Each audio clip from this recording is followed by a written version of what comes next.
It was the last weekend before fall took over the coast, and as usual, I was out chasing one last big wave before the season ended. The beach was empty, just the way I liked it. The sky moody with clouds that promised a storm, but nothing serious yet. The waves were perfect, big, rolling, and fierce, crashing against the shore with a power that made my adrenaline spike. I paddled out, farther and farther until I could barely see the shoreline, just a thin strip of sand in the distance. I sat up on my board, breathing in the salt air, waiting for the next set to roll in. That's when I saw something strange, a shadow just beneath the water. At first, I thought it was a trick of the light, maybe a stray kelp bed shifting below. But then, I felt the water grow unnaturally cold. I lay down on my board, squinting into the water below. There it was again, a shadow, moving slowly beneath me, like it was circling. It was large, much larger than a shark, almost as long as my board. But the shape was wrong. Too smooth, too dark. It was like a hole in the water, something that absorbed light instead of reflecting it. Nervously, I lifted my feet out of the water, lying flat on the board. I tried to stay calm, waiting for the shadow to drift away. But it lingered, circling slowly, just below the surface. Then, I felt it, a pull, faint at first but unmistakable. It was like something was tugging at my board, trying to pull me down. I struggled to keep my balance, gripping the edges tightly. The pull grew stronger, and the board began to dip, the nose tilting toward the water, as if something below was trying to drag it under.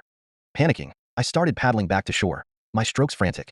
I'd only made it a few feet when the pull returned, stronger this time, nearly yanking the board out from under me.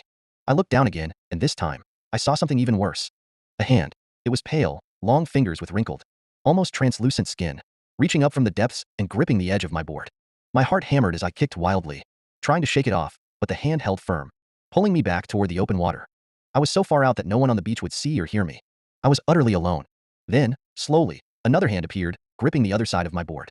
It was joined by a face, a twisted, bloated face with hollow eyes and seaweed tangled in its hair.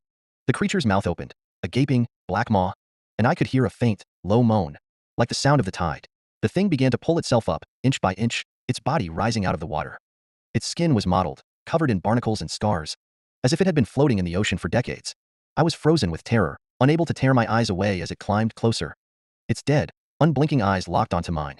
I snapped out of my shock and kicked again, twisting to break free, but the creature was strong, its grip unyielding. My board tipped, and I slipped, plunging into the water. Cold, dark water swallowed me, and I thrashed, desperate to get back to the surface. But the creature's hand found my ankle, pulling me deeper. I opened my eyes, and through the stinging salt water, I saw them. More figures, drifting just below. They were all like the first, bloated, pale, eyes hollow, their hands outstretched toward me. I kicked and struggled, clawing for the surface, but they closed in, their hands brushing against my arms, my legs, pulling me further down. And then, nothing. The next morning, my board washed up on shore, scratched and splintered, covered in a thin layer of seaweed. Locals said it was the undertow, the unpredictable current that sometimes took surfers out too far. But a few of the older fishermen knew better. They called it the drowned ones, the souls of those lost at sea, cursed to wander the depths, searching for others to pull down into their watery graves. And if you're ever out surfing alone and feel a sudden chill, like something's brushing against your leg, take it as a warning. Because sometimes they're still out there, just beneath the waves, waiting for the next soul to take into the deep.